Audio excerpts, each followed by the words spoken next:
Okay, we are live. Usually try to let people fill in for 10, 15 seconds or so.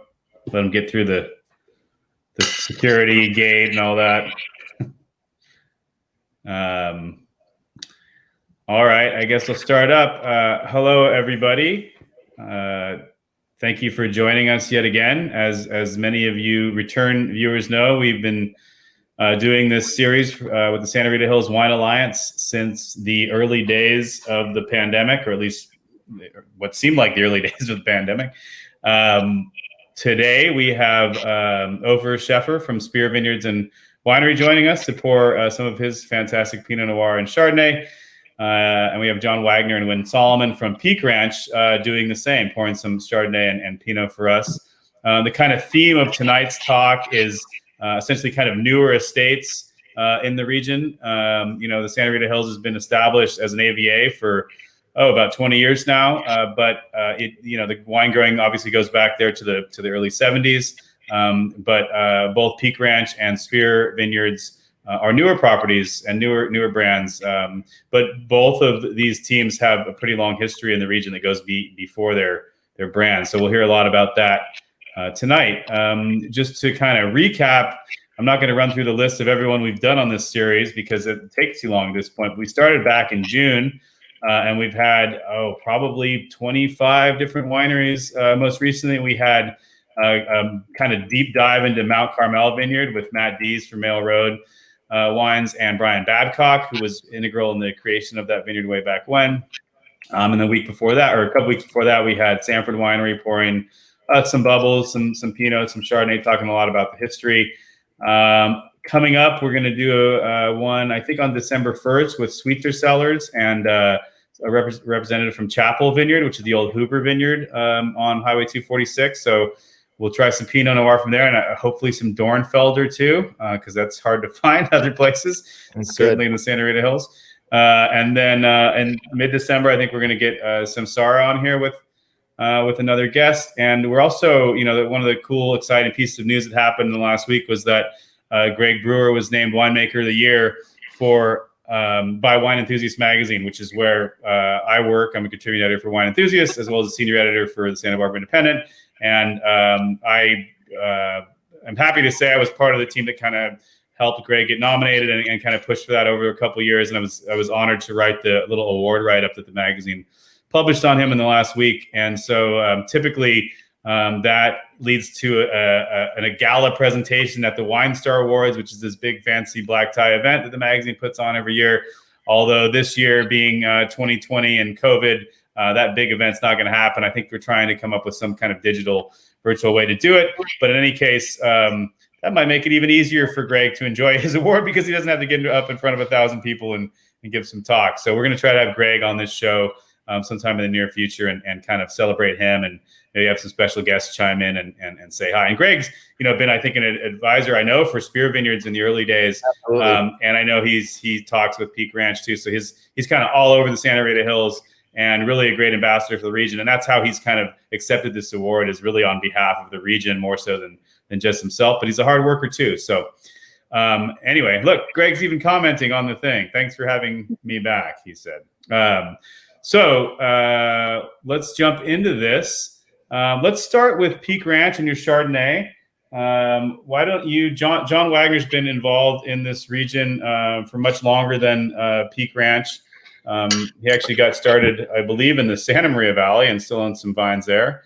So John, tell us your story, a little bit about your background, how you got into the very lucrative wine business.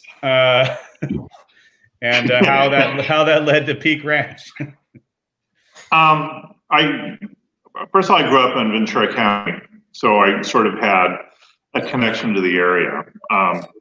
And I actually went to college in Southern California and worked in the finance business for a while. And in 2000, I saw a lot of fortunes just people go from $1 billion to zero. And I had this idea that I actually wanted to own something tangible.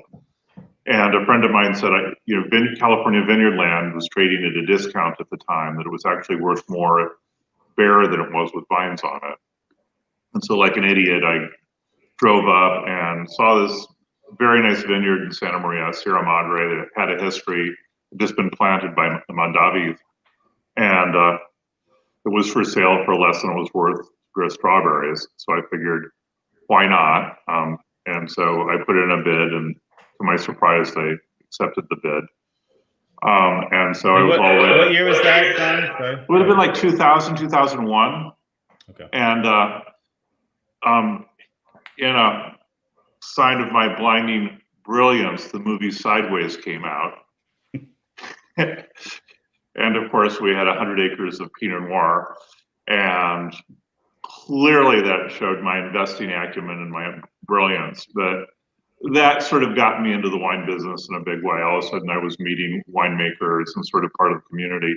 And it was pretty exciting. And, stupidly, it's a little bit like going to the racetrack and, having a $2 ticket come home for $5,000. You sort of thought that you knew what you were doing. And the wine business has convinced me otherwise ever since. But that's how I got started. And then, through there, I sort of bought and sold a couple of properties around the area. And at one point I was looking around and I came to Peake Ranch. And I'm sure everybody on this call can remember that relationship you had in college with a person that was just so gorgeous. I won't confine this to that guy that some lady met that was bad news and just so pretty. But I looked at this particular property and just thought, wow. And that's what led to Peake Ranch. It was just purely just something I wanted to do. With zero scientific evidence, I just figured any place that looks like this has got to make great grapes, any place like really wonderful wines. I think this will be a fantastic place to have a winery and a tasting room. I think this would be a great thing to be able to share with the wine drinking public in general. That is really, this place exemplified the specialness, as does Oprah's property too. But there's the sort of specialness of this area that the wines are both unique and world class, and it's not the Yosemite, but it's every bit as beautiful. It's the rolling hills and the sycamore trees and the creek running through the park. And so I was hooked. And from that point, it's been a real journey of passion. I've been super fortunate, and I've been able to surround myself by some wonderfully talented people. And part of the journey has been now that I actually get to come and work with some people that I think are as fantastic as the spot. And one of them sitting next to me is Wynn. And I've been so blessed to have someone as talented as she working on the wines. The people who work in the vineyards are also incredible.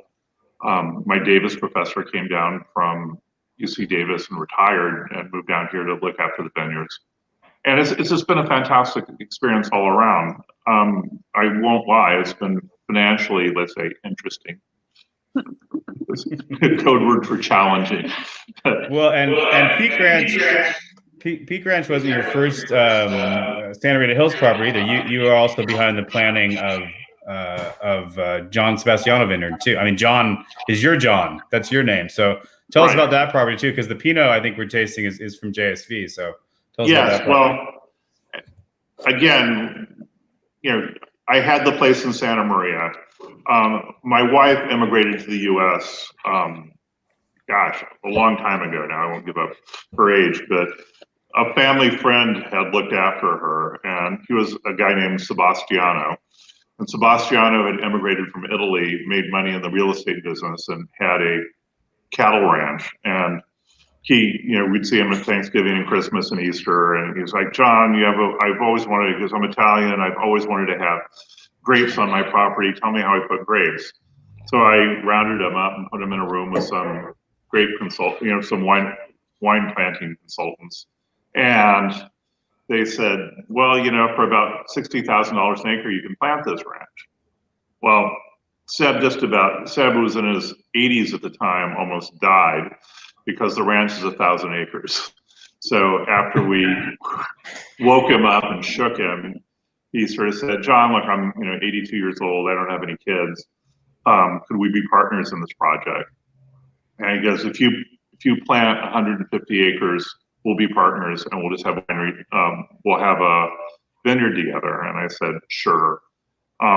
That is the poster child for the sort of evil Dayton College. You know, so seductively beautiful, such fantastically wonderful fruit, and just about impossible to farm. I mean, it's taken all of the wizardry of the guy, of Mike Anderson from Davis to get that thing so that it actually can work as a functioning wine, functioning vineyard. It's just really hard. I mean, they remove 100 gophers a day from the place, to give you an idea. And that's the smallest of our problems. But anyway, we have that property. And it's been fun. The wines are fantastic. And so it sort of makes up for its other foibles. Right. So, why don't you tell us about yourself, and we can talk a little about this wine. So you're from wine country originally, but not this wine country. You're from up in Sonoma County, right? Exactly. Yeah. So I grew up in Sonoma County and was introduced to wine in that area, but then came down to the Central Coast for Cal Poly and got to get introduced to the beauty that the Central Coast is, and totally fell in love. And it's been, the perfect place to work and to, live. And it's been really fantastic to be here at Peake Ranch because it's such a fantastic property. It's really beautiful, and it's been a really nice kind of introduction into Santa Rita Hills a little bit deeper. Santa Rosa Road is a very unique property. So getting to really fully immerse myself in this. But the wine that we have in our glass right now, this is Peake Ranch Chardonnay. So this is going to be our 2018 single vineyard bottling. So this is a really cool wine because it accentuates kind of 3 different areas of the vineyard. We've got kind of the flats in the front of the property that kind of has, higher acidity, a lot of really fresh, vibrant fruit.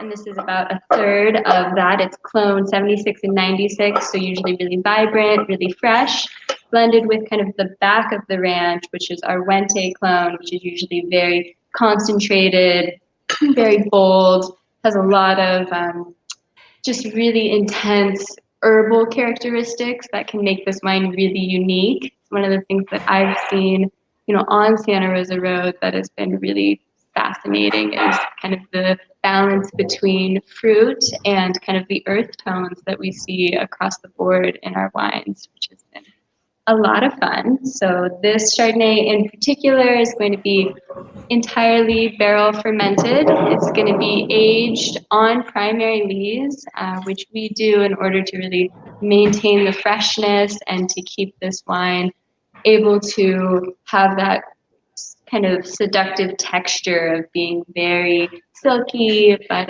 still kind of the backbone of a little tannin structure and a little, striking acidity that you're getting, across the board in the Santa Rita Hills. I know Ophir Chardonnay as well has that great acidity that really kind of unifies our area in a nice way. Do you use any new oak in this, or? Yeah, this is about 45% new oak. Oh no, Matt. How would you ever pass up a chance to spend more money?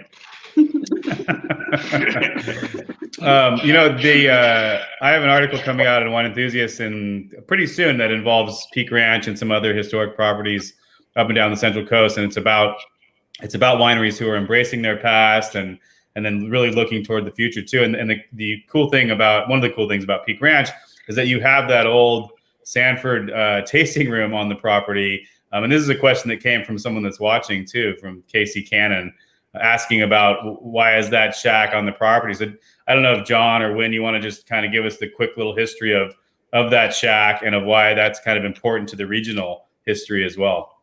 Very briefly, the ranch has been around for a long time. It was originally, at the turn of the century, a milk farm, and that was a milking barn. So it was a dairy farm. They used it to milk cows. And then in the 50s, an artist named Channing Peake bought it and used it as his art studio. And then Channing sold it to Richard Sanford that used it as the original Sanford tasting room. So when we got the property, originally my idea was to try to fix that up and make it work as a tasting area. And it became clear there's no way you could ever get it permitted to do it legally. And so, we were left with it. And it just seemed like it was so much a part of the area that we couldn't take it away. That just seemed wrong. So we fixed it up and wanted to preserve it so that when people come and visit our facility, they can see where the movie Sideways was filmed, where Channing Peake made art, where some guy from Denmark milked cows.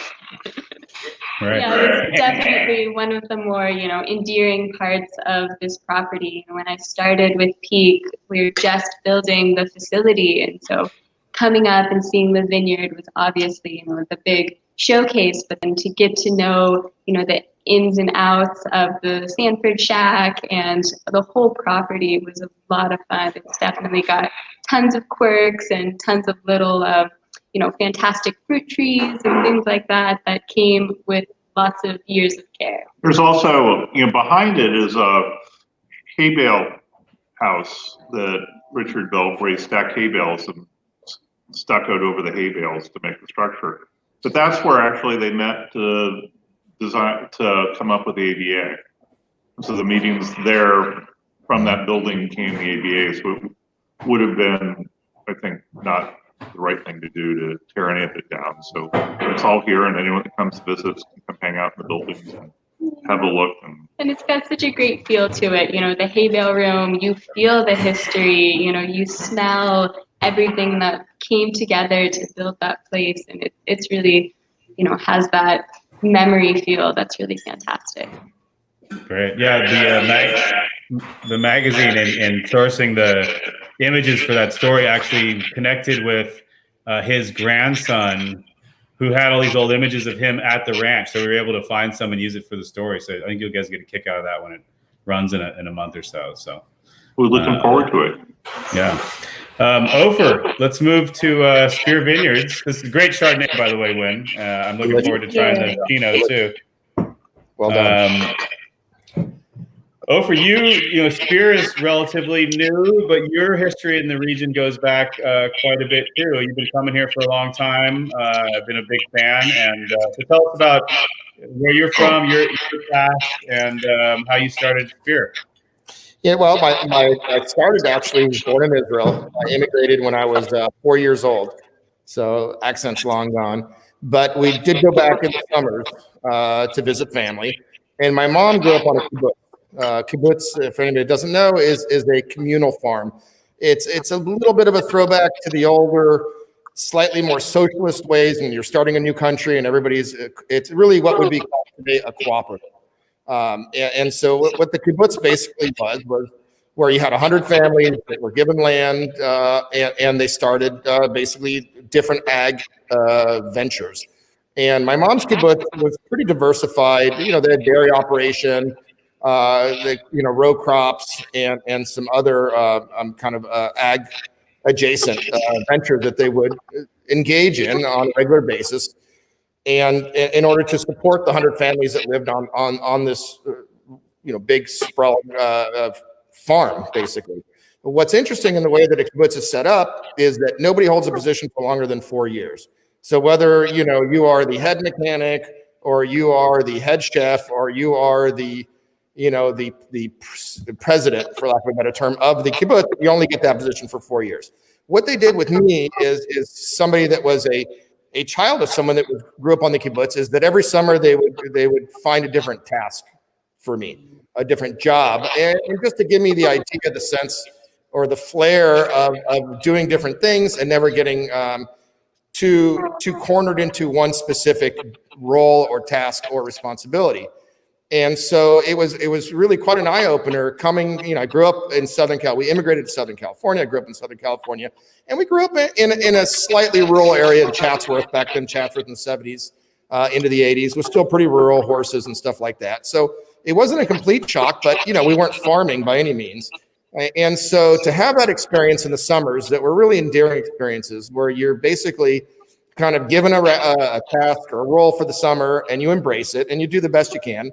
And people are there, they're very supportive, and they understand that for you, it's a limited experience. So they really make sure you have the experience. And so that gave me a touch and feel and flavor for agriculture. I graduated high school at a young age. So at 17, I was already off in college. I went to the University of Arizona and quite quickly started to make friends with a group of guys that were in an agricultural fraternity. So I'm an AGR. And what an AGR, it's an old fraternity. It's 160 years old now, almost 170 years old. And basically, it's a fraternal order that's specifically for people that are going into agriculture. So in order to be in this fraternity, you had to either major or minor in ag. And so I picked something that was really interesting to me, which was ag mechanics. It's now called ag engineering. It's the same. They just renamed it. And listen, I was studying. I was pre-law, poli-sci. Taking history classes, but what I was really enjoying were, learning how to weld, learning how to pour concrete, really all the agriculture-centric classes, meats lab, plant, range management. These were great classes, and I had great professors, and it really gave me a sense of connection back to, some of my childhood experiences and a connection back to the land. I was also in the Scouts and had spent a lot of time in the Scouts. I'd done a lot of camping in and around specifically Central California, being that we're from Southern California. And so, I went ahead and finished up at Arizona. I then spent some time working and went back to actually Cal State Northridge for mechanical engineering. So more of a formal mechanical engineering major. And still to this day, I still do electronic engineering, which helps subsidize a lot of the endeavor here, farming. What happened was in about 2003 and 2004, I decided that I wanted to start to plan kind of an exit strategy from what my day-to-day task was as an engineer, and really wanted something that's going to connect me with the land. And from all the years that I had spent some time living on the Mesa in Santa Barbara, and all the years camping in the Scouts, and then later on camping once I moved back from Arizona, I really got to know Central California quite well. And originally spent a lot of time on the east side of the valley. We'd go camping up in like Fig Mountain and stuff like that. We'd come down to San Ynez east side. We'd go to Fess Parker's. He had all these great events on the weekends. And we really got to know wine country. By around 2003, 2004, I realized, hey, there's a real connection there. I can really see a passion there. I can see really kind of that next kind of movement in my life being something more analogous to, something farming related. And I loved wine and had found it really quite intriguing and challenging. And my palate also started to really appreciate areas that were producing fruit that really showed a sense of place. And really what it comes down to is a story. What I really enjoyed is tasting a wine and being able to taste and close my eyes and kind of see the story behind the wine. And I found that I was gravitating more and more towards the west side of the valley. Nothing against the east side of the valley by any means. Just my palate, for whatever reason, maybe genetics or just the way it is, really seemed to appreciate a lot of the, we'll call it more the medium-bodied wines, the generally Burgundian or Rhone style wines that were coming out of the west side of the valley. And so I signed back up at Davis and, submitted all my papers and signed up they have a distance winemaking program. And, I always loved school. I spent a lot of time in school going up to Davis, for the labs and stuff like that, really brought me back into the kind of the educational fold. But in the same time, I was looking for a piece of property. What had happened was I had a deal over on Santa Rosa Road that fell apart. While I was in this deal, I went ahead and leased a property in the Santa Rita Hills, which is the Nisa Ranch, which I still have a house at to this day. And that was in 2005. I leased property on the Nisa Ranch. We have almost 5 acres of own-rooted Chardonnay, old vine Chardonnay. And right out of the gate, made a deal with the Nisa family for purchase, and actually did make some wine under the Spear label in 05 and 06. Didn't work out great. I was not... wasn't really, didn't understand all the details that really entail getting a wine from the vine to glass. And in 2007, we were fortunate enough to work towards getting all the fruit into the hands of Greg Brewer and Steve Clifton. And so while I was looking for another property also, because I really wanted to plant a vineyard and build a facility, I got a 5 or 6 year lesson in really watching, for example, Greg making decisions on when to pick, and then being able to taste each vintage and bottle that I watched grow on the Nisa side.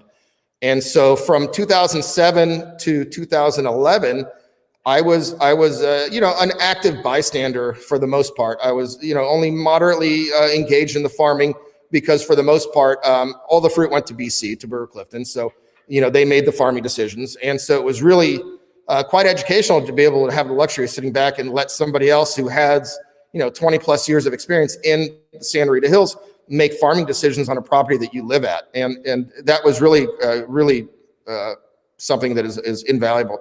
And so in 2011, lo and behold, the neighboring property to the Nisa Ranch became available for sale. It had fallen in and out of a couple deals from 08 to 11. The deals fell apart. Early 2011, I met with the owners and we made a deal and on a handshake, and I purchased the property. And so the Nisa Ranch is quite large. It's 3 parcels, about 500 acres. The Spear or Sheffer Ranch, as we call it, the entire ranch, is another 5 parcels, about almost 600 acres. And so first and foremost, we had a commitment to plant only where appropriate and plant in an appropriate manner, which meant we didn't touch any oak trees, we didn't fill in any arroyos, we didn't move any topsoil. You'll notice all our blocks have natural contours to the vineyard blocks. It was really, really important to me because I knew the properties, I knew the parcels, I knew the hills, I knew the trails. I'd been all over the property before I purchased it because they're my neighbors and they're very kind neighbors, the Pierce family. And these these are just for our people who have never been there. I mean, these are both Peake and Spear are fairly tumultuous ranches. I mean, they are climbing up mountains and there's lots of steep aspects, which makes for great wine growing, but also makes for a challenging landscape to use, especially when you're putting these extra parameters on yourself of not cutting down great parameters, not cutting down oak trees, planting with the contours. So you were really kind of double packing that challenge for yourself. Yeah, when you go into it, you set up a list of ideals that you want to be beholden to. Obviously, making the list is a lot easier than following the list, and we did it. It was a long project. It was not easy. We ended up on the Sheffer Ranch side with Spear Vineyards with 33.8 acres under vine. And that is out of those 5 parcels over 600 acres. So what we feel we picked were the most appropriate sites. And when I say appropriate sites, I mean, first of all, protected what was already here. So we didn't plant anywhere that had ever been really touched other than dry farmed. So we weren't pulling out vines, we weren't pulling out trees, like I said. These are rolling hills this had been a dairy operation, much like the Peake Ranch property. This was a dairy operation. This was founded at the turn of the 20th century. So 120 years ago, the Dominguez family came and they set up a dairy operation. And indeed, the winery looks like the old dairy barn for a reason, because it is the skin and the shape and the footprint of the old dairy operation. And so the idea was, first and foremost, obviously, let's have a light touch on the land. Let's do this the right way. We have the luxury of doing it. Let's do it right. We went ahead and planted right out of the gate because nothing had ever been on site planted other than dry farm. We were able to get our organic certification out of the gate. We also worked very closely with a lot of very knowledgeable people that have a lot of experience. So like, Ben Mers, Jeff Newton, Greg Brewer, that were able to really give us a lot of advice where the most appropriate clones and rootstock combinations would work well and give us a really be able to show the site in a really homogeneous way and still show transparency all the way to the glass. Not just of the site when you're talking about a block designate, but of the entire site or even the entire Santa Rita Hills when you look at our estate wines. And that really is the goal there. We are big proponents of trying to leave as light a touch, minimalist touch, not only on the wine, but also on the site. And so, people that didn't drive by the property for 3-4 years would have just thought, hey, they planted a vineyard and they spent a lot of time at Home Depot, because the old dairy barn and the winery look suspiciously similar. We did have to very carefully take apart the old dairy barn. We saved all the lumber. In order to keep the same footprint, the same look and feel, we dug down 30 feet, we built a cellar underneath, and then we kind of recreated the old dairy barn on top under the auspice of a winery. So other than a little bit extra glass, you still have the old landmark grain silo. You still have the same aspect, the same orientation. You can't see any parking from the highway. You don't see any equipment. It really looks like we really hit our Home Depot credit card pretty hard. And so it's something to be proud of. We are blessed that as the vineyard gains more and more kind of vintage in its wing, the fruit has not disappointed. Right out of the gate, I'll say that the Pinot right out of the gate was really an eye opener, really well executed. We part of the farming team is in-house. We also get help from Coastal Vineyard Care. Shannon Gledhill's our pest control advisor. When you're organic, you know that she's one of our superstars on the team. And so I will say that the Pinot and the Syrah right out of the gate were real eye openers. The Chardonnay year over year has been coming along beautifully. And, we have this old vine Nisa vineyard right next door, which is also ours. And, those are old vines, 25-year-old vines. And so we were kind of spoiled having these old vine Chard that we would just assume, well, that's what Chard must taste like in the San Rita Hills. Well, it turns out it does take a little while. Ironically, for the white wines, which is counterintuitive, to come along. And I'll say now that as we get into this 2018, which is really, in essence, the kind of fourth vintage we're pulling off this vineyard, we're really, really proud of it. And that's something that I'm excited to be sharing with everyone. I wholeheartedly believe that our 2018 Estate Chard, which is a blend of 4 clones, 2 are Dijon clones, which is 496, and 2 what we call heritage clones, which is one is Mount Eden, like Whithen mentioned, and then also Wente. And so it's a blend of about 25% of each of those. We did that because we feel that really shows sight, and it really gives a great balance in the wine. And I wholeheartedly believe it is really the best Chardonnay from we'll call it the new vineyard that we've put out. And we're quite excited to be sharing with everyone. And we're just now releasing it to the wine club. Just probably next week, it'll ship out. 2018 Estate Chard. And tell you a little bit about any questions. I'm so sorry. Any questions about the site or the facility? Not from the crowd. How do people come taste your wine? I don't believe you're open for tasting, maybe by appointment, but where do people come find your wine? Yeah, Can they come check out the place? The easiest way is jump on our website. We are by appointment only. Open Wednesday to Sunday by appointment. Easiest way is just go to spearwinery.com, click on the visit tab, scroll down to the bottom. There is a book a visit link. We use the talk system. And this way you get a very intimate experience. We only take 2 appointments an hour maximum. And we only take appointments on the hour. So when you come here, you're going to get our full attention. And we're here to really discuss the wines and explain the AVA, explain the site.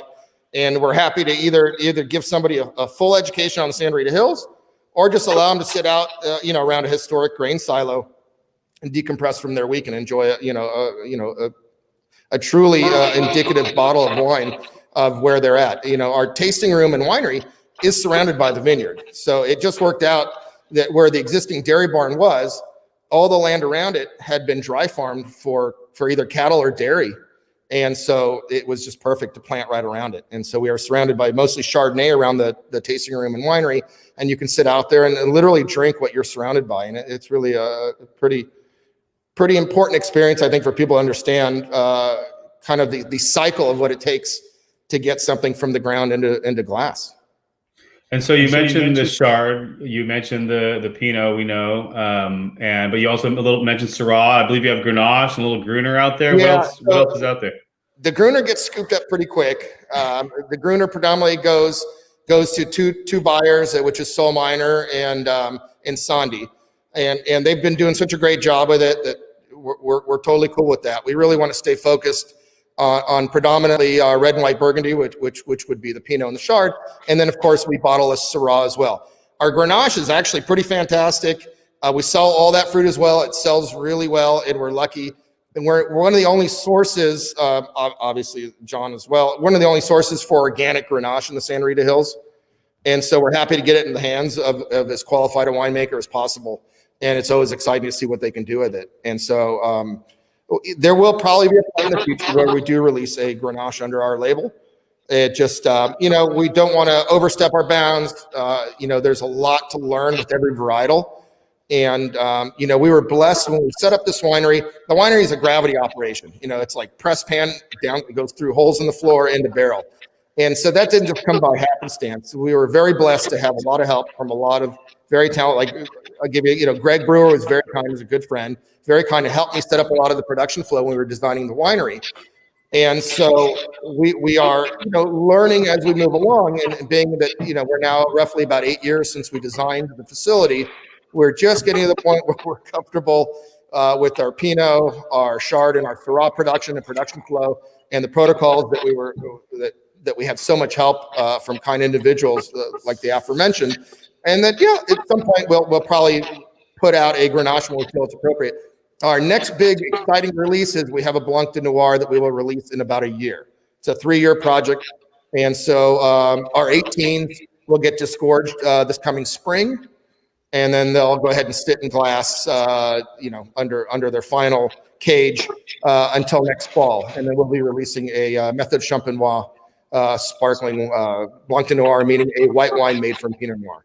So that's kind of our next kind of addition to the lineup. But for the most part, we're really trying to focus on getting everything right for what we already have.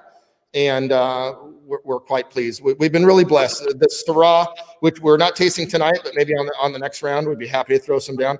It's very Rhony, and we're very proud of it. It's not a big, not a big pepper bomb. We feel that it really actually shows the Rita Hills as well as the Pinot Noir. And so that's something that was also a big surprise. I was not a huge proponent of planting that much Syrah, to be forthright with you, but I at least knew enough to listen to people that seem to have the, a plethora of experience. And that was predominantly, again, Ben Mers and Jeff Newton basically said, you're planting Syrah and it's going to be amazing. And I acquiesced, and they were right. And so, we knew the Pinot would do great. We knew Chardonnay would do great. We had the luxury of tasting some incredible Syrah, let's say made across the highway at Melville, for example. And so we knew the potential was there. That Syrah is still to this day, really top notch.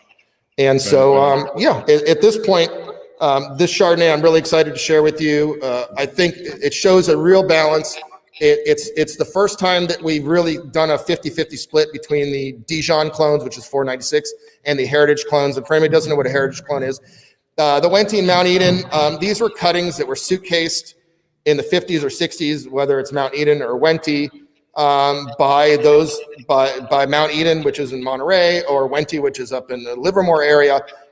We don't exactly know where the genetics came from. They took it back in a suitcase, probably, and flew it back, and then propagated it. And over the last 50, 60 years almost now, these genetics have had the ability to kind of mutate just enough to where they have, over the years, taken the best plants out of the best plants.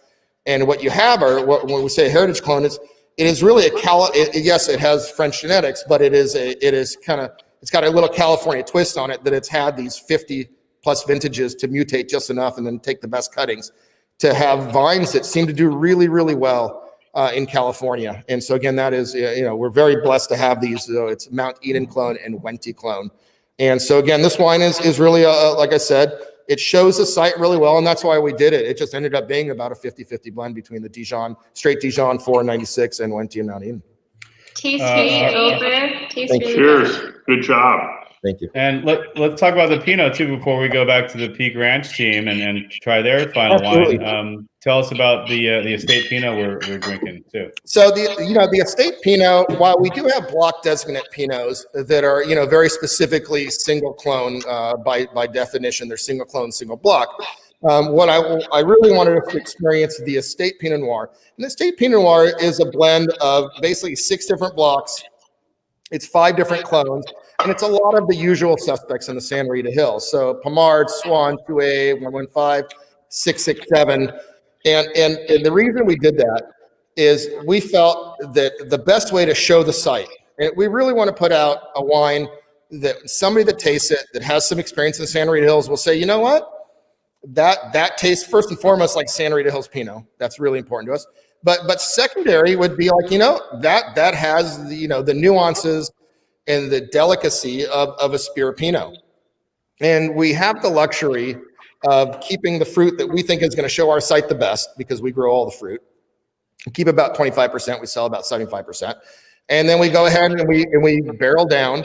And then we kind of pick the barrels that we feel show the site the best. And then we come up with a blend that then shows that site. And I feel that this 2018 is, I think it's very Santa Rita Hills-esque Pinot. And we're quite proud of it. I will tell you, there's a lot of different ways to make Pinot Noir. This is 100% neutral oak. And the predominant reason for that is, it's a young vineyard. This is Pinot that was good right out of the gate. It's only getting better, but we're trying not to mask any of the nuances or anybody's ability to get to really know our site by throwing anything out at it. And so we have stuck. So we've got a deal. These barrels actually came from Gurgich. They used them in their Chard program for 4 or 5 years, and then we bought them, and then we bring them into our Pinot program.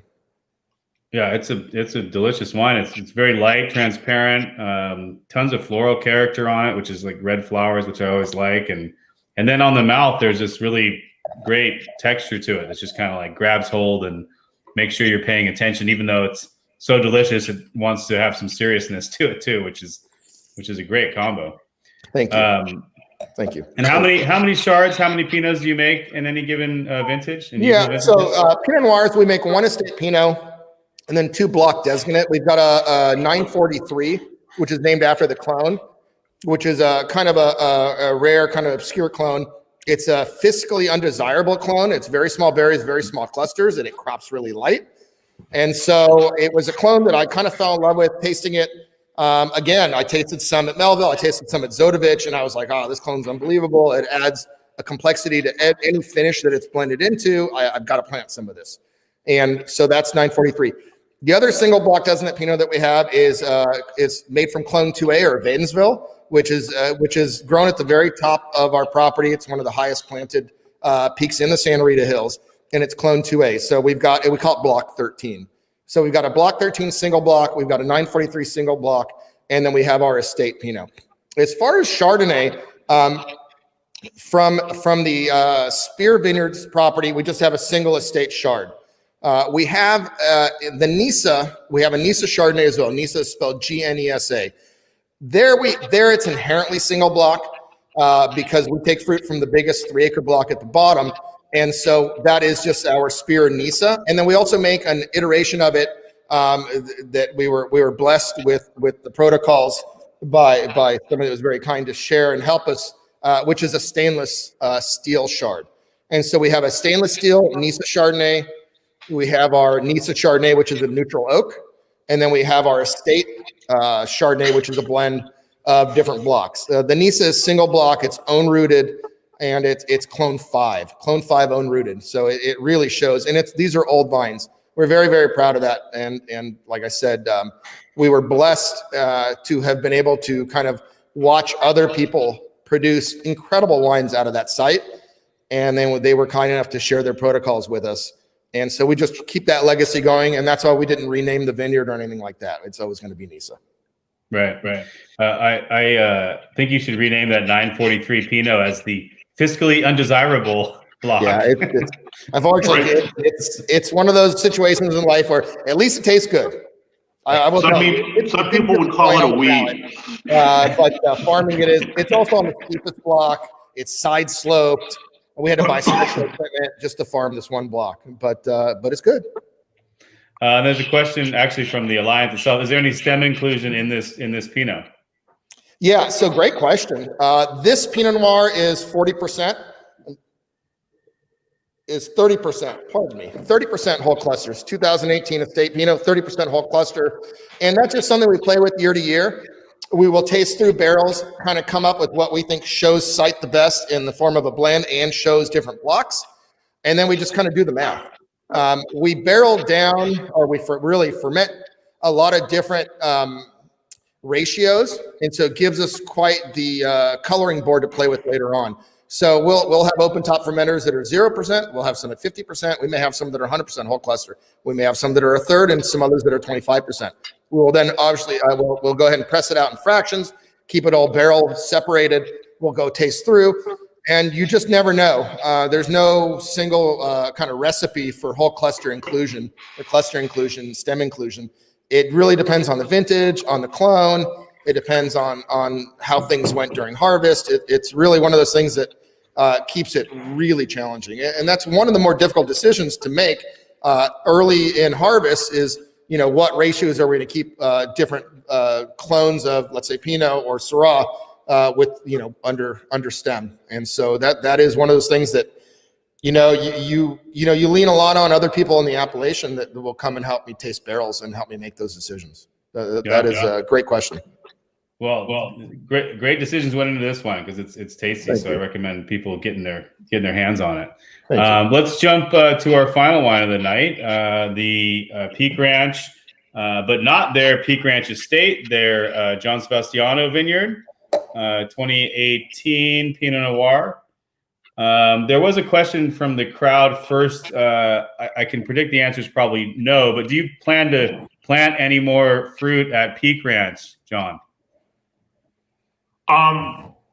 Only if we have vines that can grow on the side of a hill. We pick them using carabiners and ropes. So I think pretty much everything here, we've planted everything that's plantable.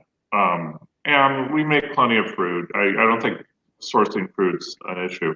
I think right now we're mostly focused on making sure that we do a better job every year and make better and better wines. And what is the planted acreage at Peake Ranch? Just under 50 acres and 150 at JSV. And then we have. And you sell what percentage of the fruit? And then what's Pierre Madre? And you sell 90%. 90%. Okay.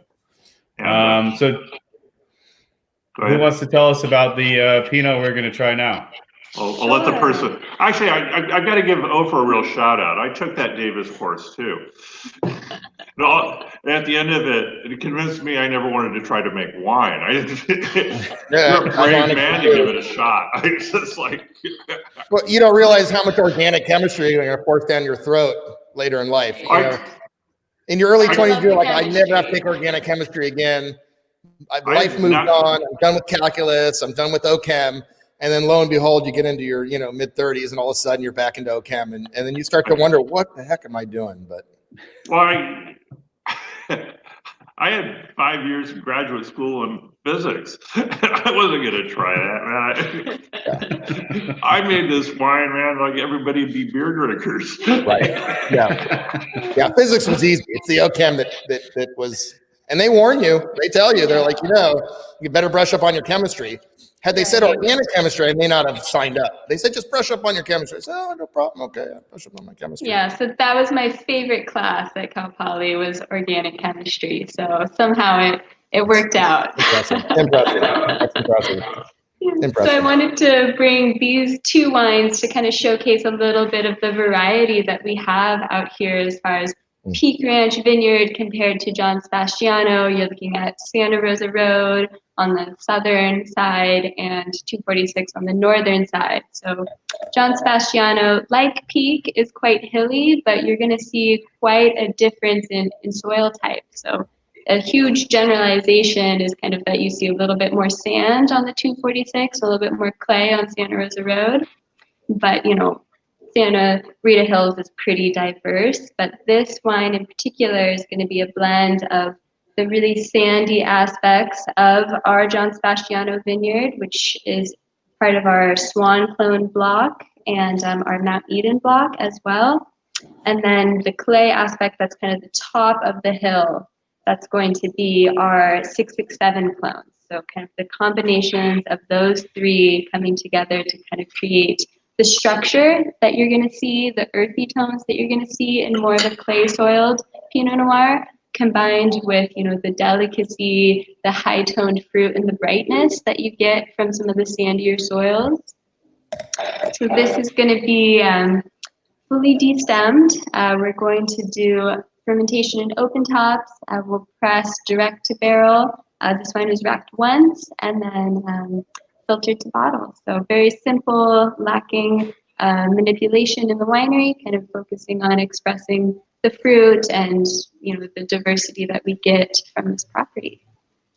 And when you compare your Peake Ranch wines to your JSV wines, especially in Pinot, this echo is really confusing me. In Pinot, like what do you say? I mean, is Peake Ranch more powerful? Is JSV more powerful? Or maybe power is the wrong word. Like how do you compare the two? I think the tones are very different. So John Sebastiano, you're going to get red fruit, a really vibrant kind of tone, whereas Peake Ranch, you're going to get softer, more velvety kind of blue tones and a little bit of an earthy kind of woodsy element to it. So those are kind of the biggest contrasts. JSV usually has strong structure that's a little bit more angular, whereas Peake Ranch can be quite tannin driven, but in a softer, more supple tannin structure. I got sucked into a blind tasting this summer in Montana, and no one had told me whether it was Peake Ranch or the JSV Pinot in the tasting. And I knew if it was the JSV, I could detect that right away. But there's a couple of Oregon Pinots that tasted awful lot like, and I just spent an hour and a half just dreading I was being called first, and then I couldn't identify my own wine. You did it though? Growing this amazing color. Yeah, it's a cool spot. I mean, I would encourage anyone that they got time, call in and we'll give you a tour. It's really, and I'm staring at JSV. You can't see what I'm looking at, but literally across the hill I'm staring at JSV, and I have to tell you, first and foremost, just looking at the wine, the color is really splendid. I'm really, really impressed. And the nose is out of this world. I have not had your 18 JSV Pinot, and it's really, really nice. Really coming along. Beautiful. Well, thank you so much. Yeah. Delicious. Matt had told us that these were always like, we ended up having to like cage fight at the end. He said, well, the wine good. Yeah, if the wine wasn't good, that probably would have happened. All I said is like, Ophir is kind of big and strong. I'm not sure. Win will have to do the fighting. There's two of you. There's two of you. So Win's way tougher. Really well done. Really, really well done. Do you guys make a Pinot from your Sierra Madre? I can't remember. This deep, rich color? What? The deep, rich color. Do you think it's clone specific? 667 is often pretty dark and strong in color for us, whereas the Mount Eden and the Swan are a lot lighter. So I always see a real intensity of, concentration in color, concentration in flavor and tannin. And this is the block that if you're looking at JSV, it's going to be the kind of long strip in the center. So very wind blown kind of from both sides and really dealing with the elements out there. This is the equivalent of your non-fruit bearing clone. Yeah. We just planted in such basically these plants want to go to Mars. Like we get more water, we get more sunshine, we go to Mars. Do you make a Pinot from Sierra Madre? I can't remember. We do not. Not yet, no. We toy with it. You do a Chard, right? Yes. And the Chard's been fantastic. And I mean, not to blow your own horn, but it's, we're still grasping with identity and try to stay focused on wines. I think at some point, poor Sierra Madre got kind of neglected for a while, and I think we need to up the viticulture there a little bit before Wynn will tackle it. But man, if there's ever a Burgundian vineyard in Santa Barbara County that is cold, wet, cloudy, giant powdery mildew bugs crawling around. Yeah, it's got so much potential, and it's something that we really want to do in the future, but it needs, a little bit more, I think, time to settle in and us to kind of help revitalize it a bit. But I think it has so much potential to be really different from the wines that we make, because that's what stands out a lot for me for the Sierra Madre Chardonnay, is that it's very different. It really has a sense of place, and I want the Pinot Noir to have that as well. And that's kind of the. So we're inching our way there. Mhm. Who knew they had Pinot outside the Rita Hills? What? Who knew they had Pinot outside the Rita Hills? Yeah, just us. And do you make a Santa Rita Hills blend for Peake Ranch? So you're blending JSV with Peake. That must be instructive as well for you as a winemaker, Wynn. Absolutely. It's one of my favorite parts of what we do here is to kind of combine the two different aspects of the Santa Rita Hills, but then also, two different ages of a vineyard. I think with a youthful vineyard, having some of the structure and concentration that comes from a vineyard with a little bit more age, but then the, brightness and freshness of a new vineyard, bringing that together, and all of the different, aspects, soil types, clones, with where we're at right now, it's one of my favorite wines. Great. Now all you got to do, John, is buy a vineyard on the western edge of the Santa Rita Hills. Wow, Matt, let's go shopping together. Yeah, all right. I'll write about it. By the way, everybody, the smartest guy on this panel, Matt Kettmann. He doesn't own a vineyard. Cheers to you, Matt. Cheers to that. All right, everyone. Well, I think we've covered all we need to cover tonight and then some. It's been exciting to introduce you to these great estates if you didn't already know about them. As Ofer said, at Spear, you can make your reservation and go check him out. And Peake, you guys are still open? I mean, even the purple tier, you can have a tasting room open, right? Right. It turns out, and this has not been publicized much, but Santa Rita Hills Pinot Noir is a very powerful cure for COVID. Great. So you get a bunch of research on that one. Well-known antiviral. So basically, drink lots of Pinot, and this whole quarantine will go much faster. Yeah. So right now we're open. Regular outdoor tastings. We've got a new little fireplace, so hopefully the winter is still very cozy. We like for someone to call or send an email before coming in, but we're still taking walk-ins. Great. And a beautiful, I know it took a long time to get approved and built, but a very beautiful winery and tasting room that doesn't overshadow the great dramatic natural setting you're in at Peake Ranch too. So just like Ofer, really well done, integrating everything together. So it's worth a visit. And Ofer, I'm really glad we didn't have to fight at the end of this. No, that's where we go now. To the wine enthusiast fighting cage. Yeah, no, it's good to see all three of you. It's been too long. It's been a little bit of a lonely year. We're all kind of farming in isolation, so it's great to see everyone. Great, thank you, Matt, for putting the effort together. I know it's no easy task to herd cats, and I know that's what it took. And so, thank you for doing that. Yeah, my pleasure. And we're gonna have a big party when it's over. Oh, your mouth to God's ears. We're gonna drink over champagne. Absolutely. 2 years of parties when it's over. Yes, that's Yeah. right. I'm hoping for. Amen. All right, everybody. Well, thank you very much for joining us, and really great to taste this delicious wine. I know what I'm drinking tonight, so everyone else out there watching, tune in on December 1st. We're gonna have our next one. So unless we do something with Greg before then, Greg Brewer. But congratulations, Greg. Super proud of you. Super proud. Mazel tov. All right. Thank Cheers, you, everybody. guys. Cheers. Cheers.